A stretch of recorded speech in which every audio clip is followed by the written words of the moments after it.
सभी वैष्णव को जय श्री कृष्ण। एक कड़वा सत्य है कि दुनिया में कोई दुखी नहीं है, सब सुखी है। दूसरा एक ये भी सत्य है, दुनिया में कोई सुखी नहीं है, सब दुखी हैं अवपात छोड़कर।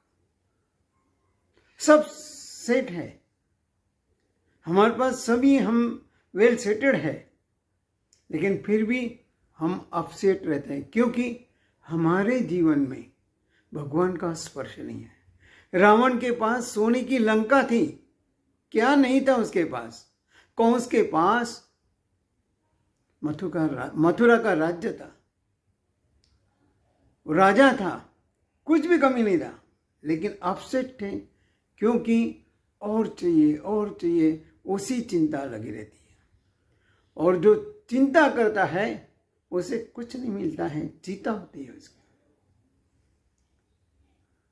जैसा एक के बाद दो आता है, दो के बाद तीन आता है, सुख के बाद दुख आता है, दुख के बाद सुख आता है, दिन के बाद रात आती है, रात के बाद दिन आता है, सूर्योदय के बाद सूर्यास्त होता है, सूर्यास्त के बाद सूर्योदय होता है।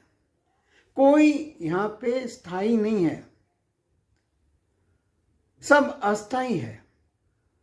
इसलिए चिंता क्यों करने की?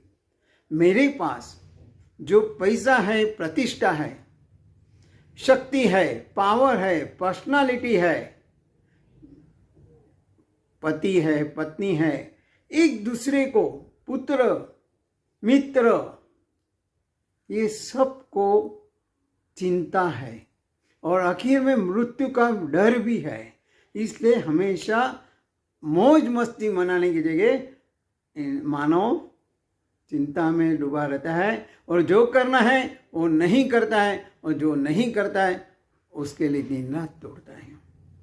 चिंता जिसने की उसकी चिता बनती है। होली हो या दिवाली सदा मायूसी मनाते हैं, लेकिन नचिंत होकर जो जिए उसकी जिंदगी बनती है। आंधी तूफानों में भी सूरत मुस्कुराती रहती है।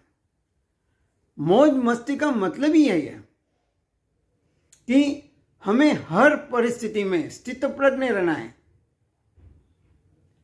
इसके लिए हमें जरूरी है हमारे जीवन में हमारा आहार सात्विक होना चाहिए, दूध दही ताक का सेवन करना चाहिए।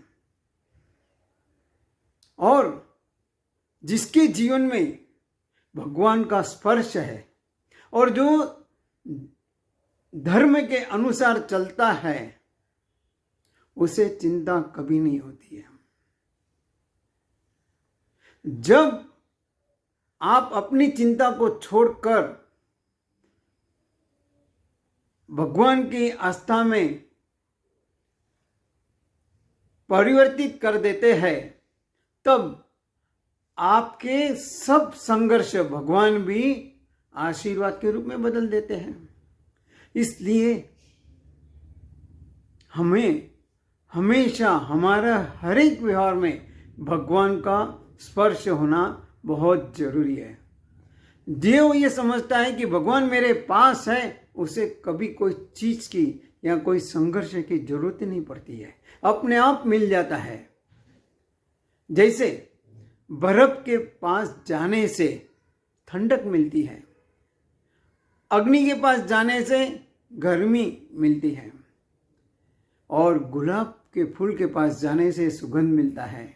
वैसे ही हम अपने प्रभु के पास जाएंगे, प्रभु की निकटता हम महसूस करेंगे, तो हमारे जीवन में भी बिन मांगा सब कुछ मिल जाएगा।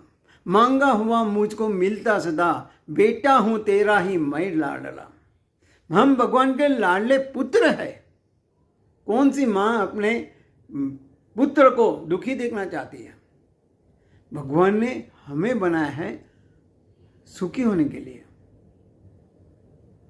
लेकिन सुख को ढूंढते हम सही सुख क्या है वो परिभाषा ही भूल जाते हैं। हम अपना सुख ढूंढते पैसों में, हमारी कीर्ति में, प्रतिष्ठा में, लेकिन भगवान कहते हैं ऐसा नहीं। हम क्या खाते हैं ये भी हमें सोचना है।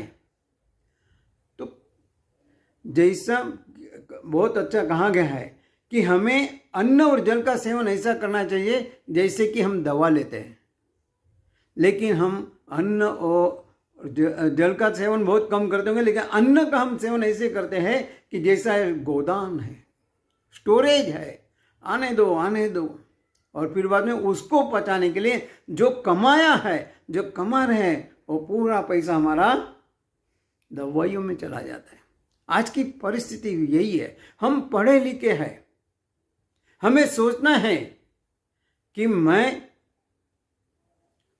अगर स्वस्थ रहना चाहता हूं तो मुझे क्या करना चाहिए। हम सब कुछ सुनते हैं, देखते हैं, पढ़ते हैं, लेकिन जहां अमल करने की बात आती है देखा जाएगा, और इसी में हमारा नुकसान होता है। कहने का मतलब हमारे ऋषि मुनि ने इसके लिए कहा है, तन और मन को तंदुरुस्त रखने के लिए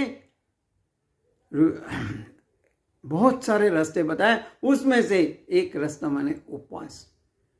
एकादशी सबसे बहुत बड़ी और पवित्र मानी जाती है अपने हिंदू इसमें। एकादशी जो करता है, उपवास जो करता है, उपवास का मतलब ही ये भगवान के नजदीक बैठना है और सब कुछ भूलना है धीरे धीरे।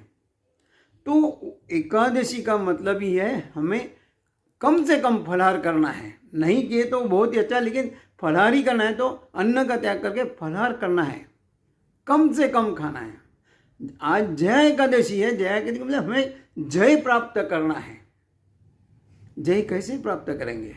ये सब कुछ खाने या ऐसा अपना जीवन जो शैली है, ये ऐसे जीवन शैली से हम कभी भी जय प्राप्त नहीं पाएंगे। हमारे ऊपर काम, क्रोध, लोभ, मोह, मद, मत्सर ये सब अटैक करेंगे, हमला करेंगे। एकादशी जैसे हमारे गाड़ियों में रिजर्व होता है, जैसे पेट्रोल या इंजन ये खत्म होने को आता है ईंधन, तो वो इंडिकेटर करता है भी अभी ये रिजर्व में आ गई है। तो ऐसा वैसा हमारा हो जाना चाहिए कि उपवास से हमारा जो रिजर्वेशन का कोट होता है अंदर जो पड़ा हुआ है वो पूरा यूज हो जाएगा और साफ हो जाएगा। तभी हम स्वस्थ रह सकेंगे। अगर शरीर स्वस्थ रहेगा तो मन अपने आप स्वस्थ हो जाएगा। ये जो आज जया एकादशी है, इसको अन्नदा एकादशी कहते हैं, कामिका एकादशी भी कहते हैं। इस व्रत को करने से बहुत पुण्य मिलता है। एकादशी करने से ही पुण्य मिलता है, खाली एक ही नहीं, कोई भी एकादशी करो उससे पुण्य मिलता है, जिससे मनुष्य के माने जो भूत प्रेत पिशाच योनि से मुक्ति मिलती है। हरिश्चंद्र राजा ने भी ऐसे व्रत किया कि जिसने उन्हें खोया हुआ राज्य उसको वापस मिला है और सारे दुखों से मुक्ति मिली है। सही में अगर देखा जाए, एक छोटा बच्चा जा रहा है अपने माँ के साथ, और जब जाते हैं रास्ते में और सामने से एक सांप निकलता है तो बच्चे को कुछ नहीं होता, वो तो देखेगा क्या जा रहा है करके, बहुत छोटा बच्चा है, लेकिन वो नचिंता है क्योंकि उसको पता है मेरी माँ मेरे साथ है, मुझे कुछ होने वाला नहीं है। ऐसा विश्वास हमारे जीवन में होना चाहिए कि भगवान मेरे साथ है।